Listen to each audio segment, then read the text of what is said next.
Hi friends, நீங்கள் பார்த்துட்டு வந்து roof concrete pillar slab use பண்ணி ரூஃப் காங்கிரீட் ஒர்க் பண்ணிக்கிட்டு இருக்கோம். அதை தான் நீங்கள் பார்த்துட்ருக்கீங்க. ஸோ இது வந்து பில்லர் ஸ்லாப்னா என்ன, ப்ளஸ் அதை பற்றி தெரியாதவங்களுக்கு ஏற்கனவே நான் நிறைய வீடியோஸ் வந்து போஸ்ட் பண்ணியிருக்கேன். நீங்கள் பாருங்கள். அந்த வீடியோ லிங்க்கை வந்து நான் ஐகார்ட்டில் கொடுக்குறேன்.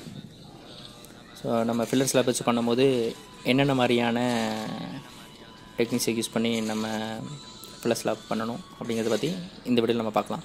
Welcome to JSBIULDERS. நான் உங்கள் இன்ஜினியர் சதாம்.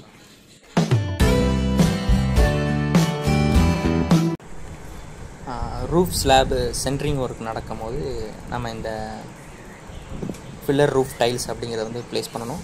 இந்த ஃபில்லர் ரூஃப் டைல்ஸ் வந்து எந்த மாதிரி நம்ம செலக்ட் பண்ணணும் அப்படின்னா, அந்த நம்ம செலக்ட் பண்ணிக்கூடிய டைல்ஸ் வந்து காங்கிரீட்டை வந்து எந்த அளவுலையும் அதனுடைய கெமிக்கல் ப்ராப்பர்ட்டிஸை வந்து டிஸ்டர்ப் பண்ணிடக்கூடாது.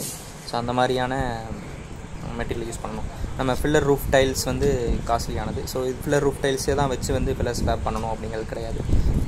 கொட்டாங்குச்சி, அதே மாதிரி 2 இன்ச்சு உயரமுடைய பார்ட்ஸு, அதாவது க்ளே பார்ட்ஸ், பானை அப்படின்னு சொல்லுவோம். மேங்களூர் டைல்ஸு, நார்மலாக ஓட்டு வீடுகளில் வந்து பயன்படுத்தக்கூடிய டைல்ஸை வச்சு கூட நம்ம இந்த ஃபில்லர் ரூஃப் டைல்ஸை நம்ம வந்து பண்ணலாம். இந்த சென்ட்ரிங் ஒர்க் பண்ணும் போதே வந்து அதுக்குண்டான ஸ்பேஸிங்கை வந்து நம்ம கரெக்டாக விட்டு, அந்த ஓடு வைக்கிறதுக்குண்டான ஸ்பேஸிங்கை கரெக்டாக விட்டு அதை வந்து நம்ம ப்ளேஸ் பண்ணணும். ஸோ அதை ப்ளேஸ் பண்ணும்போது பார்த்திங்கன்னா என்ன ஒரு விஷயம் கவனிக்க வேண்டியதுன்னா, ஸ்ட்ரக்சரல் ட்ராயிங் வந்து நம்ம ப்ராப்பராக வந்து ஒரு இன்ஜினியர்ஸ்ட்டை வாங்கி அதை வந்து பண்ணணும்.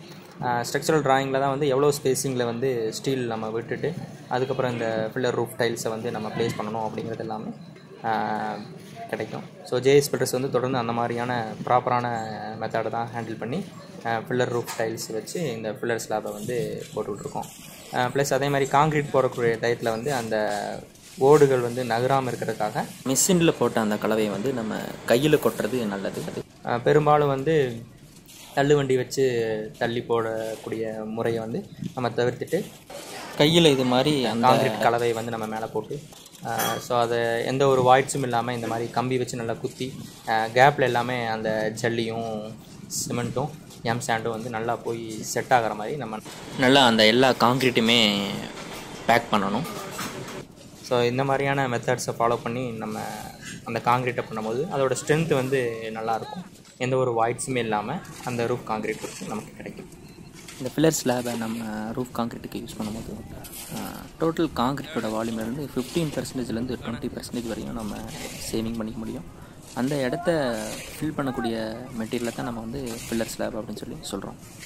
மேலும் வந்து பில்லர் ஸ்லாப் பற்றின சந்தேகங்களும் அடிப்படையான விஷயங்களும் உங்களுக்கு தெரியணும்னா ஐகார்ட்டில் லிங்க்கில் ஒரு வீடியோ கொடுக்குறேன். அதை போய் எல்லாம் டீட்டெயிலாக பாருங்கள்.